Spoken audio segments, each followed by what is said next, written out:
The golden hour light stretched across the quiet parking lot like warm honey, painting everything in shades of amber and rose. Sarah clutched her worn teddy bear closer to her chest as she watched the last few customers leave the small grocery store. Her pink dress, once bright and cheerful, now showed the gentle wear of many careful washings. The fabric caught the evening breeze, fluttering softly around her small frame. Beside her, their old wooden cart sat tilted at an awkward angle. One wheel had finally given up that morning, leaving them stranded in this parking lot for hours. The cart had been their companion for so many months now, carrying their few belongings from place to place. Sarah's father had built it himself when they first found themselves without a home, crafting it from scraps of wood he'd found behind a construction site. The wheel just snapped clean off. Her father had said earlier, kneeling beside the cart with worry lines creasing his forehead, "I don't think I can fix this one, sweetheart." Sarah had nodded quietly, understanding more than a 7-year-old should about their situation. She'd learned not to ask for things they couldn't afford, not to complain when her stomach rumbled, and not to cry when other children stared at her worn clothes. Instead, she'd become her father's little helper, his source of sunshine on the darkest days. The parking lot was mostly empty now, save for a few scattered cars and the distant hum of traffic on the main road. Sarah's father had gone inside the store to ask if they had any tools he could borrow, leaving her to watch their belongings.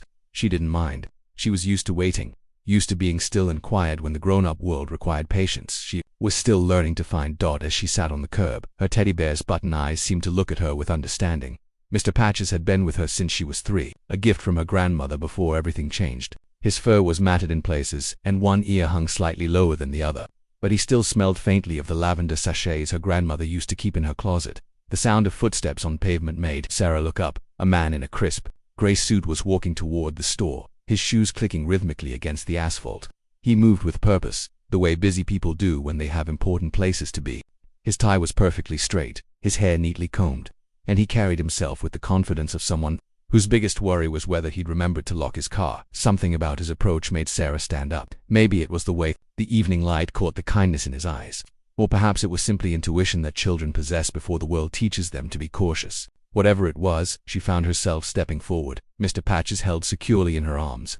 "Excuse me, sir," she called out, her voice soft but clear. The man stopped, his expression shifting from hurried preoccupation to gentle surprise. He looked down at this small girl in her faded pink dress, taking in the broken cart behind her, the careful way she held her teddy bear, and the hope that still lived in her eyes despite everything.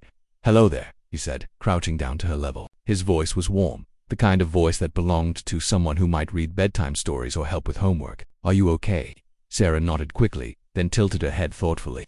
"Our cart broke," she explained, gesturing toward the tilted wooden frame. "Daddy's inside trying to find something to fix it with." The man's eyes moved to the cart, taking in its obvious age and the care with which it had been constructed. He could see sleeping bags rolled tight, a few changes of clothes, and what looked like a small camp stove. The pieces of their story were laid out before him like pages in a book he was just beginning to read. "That's a shame about your cart," he said gently. "It looks like your dad built it himself. He must be pretty handy." "He is," Sarah said with obvious pride. "He can fix almost anything. But this wheel ... She shook her head sadly. "It's really broken this time." The man studied her face, noting the maturity that shouldn't have belonged to someone so young, the way she spoke about their situation with acceptance rather than complaint. In his pocket, his wallet felt suddenly heavy. He'd been heading into the store to grab something quick for dinner, his mind occupied with quarterly reports and client meetings. "You know," he said slowly, "I was just thinking about getting some dinner. Are you and your dad hungry?" Sarah's eyes brightened for a moment, then grew thoughtful. She looked down at Mr. Patches, as if consulting with her oldest friend. When she looked back up, her expression was serious beyond her years. "That's very kind," she said carefully, "but we don't need food today." The man raised an eyebrow, surprised. In his experience, when people were clearly in need, food was usually the first priority. "You don't need food." Sarah shook her head, then stepped closer. Her small hand reached out and touched his sleeve gently. "We don't need food today," she repeated softly, "just a hug." The words hung in the evening air like a prayer. The man felt something shift in his chest, a warmth that had nothing to do with the golden light surrounding them. Here was this child clearly facing circumstances no child should have to face, asking not for money or meals, but for the simple human connection that costs nothing and means everything. Without hesitation, he opened his arms. Sarah stepped forward. Mr. Patches squeezed safely between them and wrapped her small arms around his waist. The hug was warm and genuine, lasting just long enough for both of them to remember what it felt like to be truly seen by another person. When they separated, the man's eyes were bright with unshed tears. "Thank you," he said quietly. "I think I needed that hug as much as you did." Sarah smiled, the first truly carefree smile she'd worn all day. "Hugs are free," she said matter-of-fact, "and they make everything feel a little bit better." It was then that Sarah's father emerged from the store, his shoulders slumped in defeat. He carried no tools, no solution to their broken cart problem. His eyes quickly took in the scene, his daughter standing close to a well-dressed stranger, both of them wearing expressions of quiet joy.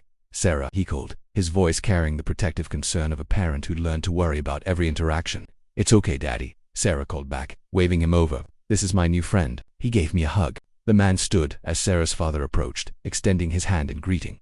"I'm Michael," he said simply. "Your daughter is quite remarkable." Sarah's father, a man named David whose hands showed the calluses of hard work and whose eyes held the weight of responsibility, shook Michael's hand cautiously. "I'm David, and, yes, she is. Sarah has a way of finding light in the darkest places.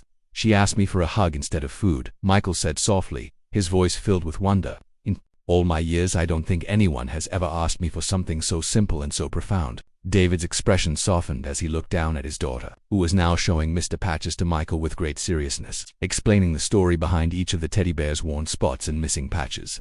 "She has a theory," David said, with a gentle smile, "that everyone needs at least 3 hugs a day to be healthy. 1 in the morning, 1 in the afternoon, and 1 before bed. She's been keeping careful count since since things got difficult." Michael listened, watching as Sarah demonstrated the proper way to hug a teddy bear, her small hands gentle and sure, the broken cart, the worn clothes, the careful way they spoke about their situation. It all painted a picture of dignity maintained in the face of hardship. The store manager said there's a hardware store about 2 miles down the road. David continued. "They might have a wheel that would fit, but it closes in an hour, and with the cart broken. I have a car," Michael said simply. The offer hung between them, laden with possibility and the kind of trust that forms between strangers when kindness creates an unexpected bridge. David looked at his daughter, who was now sitting cross-legged on the pavement, having what appeared to be a serious conversation with Mr. Patches about the importance of sharing hugs with new friends. "We couldn't ask you to," David began. "You're not asking," Michael interrupted gently. "I'm offering. Besides, I think your daughter has already given me more than I could possibly give in return." And so it was that, as the sun began to set in earnest, painting the sky in shades of pink and gold that matched Sarah's dress, 3 unlikely companions made their way to Michael's car. Sarah sat in the back seat, Mr. Patches buckled in beside her, chattering happily about all the things she could see from her new vantage point. The hardware store had exactly the wheel they needed. Michael insisted on paying for it, along with the tools David would need to attach it properly. As they drove back to the parking lot, Sarah's voice from the back seat filled the car with stories and observations, her father occasionally adding gentle corrections or explanations. "She wants to be a doctor when she grows up," David said quietly to Michael as Sarah pointed out cloud shapes through the window. "Says she wants to help people feel better, the way hugs make her feel better." "I have no doubt she'll do exactly that," Michael replied, glancing in the rearview mirror at the little girl who had somehow managed to shift his entire perspective in the span of a single evening.